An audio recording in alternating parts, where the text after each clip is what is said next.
بسم اللہ الرحمن الرحیم۔ حدیث نبوی صلی اللہ علیہ وآلہ وسلم۔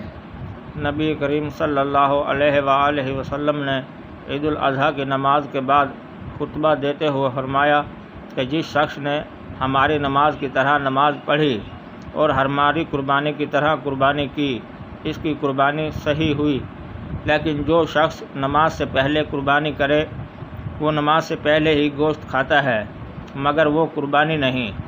برا کے ماموں ابو بردہ بن نیاز یہ سن کر بولے کہ یا رسول اللہ، میں نے اپنی بکری کی قربانی نماز سے پہلے کر دی۔ میں نے سوچا کہ یہ کھانے پینے کا دن ہے، میری بکری اگر گھر کا پہلا ذبیحہ بنے تو بہت اچھا ہو، اس خیال سے میں نے بکری ذبح کر دی اور نماز سے پہلے ہی اس کا گوشت کھا بھی لیا۔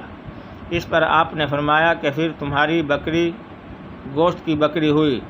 ابو بردہ بن نیار نے عرض کیا کہ میرے پاس 1 سال کی پٹھیا ہے اور وہ مجھے گوشت کی 2 بکریوں سے بھی عزیز ہے، کیا اس سے میری قربانی ہو جائے گی؟ آپ صلی اللہ علیہ وآلہ وسلم نے فرمایا کہ ہاں، لیکن تمہارے بعد کسی کی قربانی اس عمر کے بچے سے کافی نہ ہوگی۔ حدیث نمبر 956، کتاب صحیح بخاری، درجہ صحیح۔ ناظرین کرام، مزید اسلامی ویڈیو دیکھنے کے لیے ہمارے چینل ZM اسلامک پوائنٹ کو سبسکرائب کریں اور بیل آئیکن دبائیں تاکہ ہر آنے والی ویڈیو سب سے پہلے آپ کو موصول ہو۔ شکریہ۔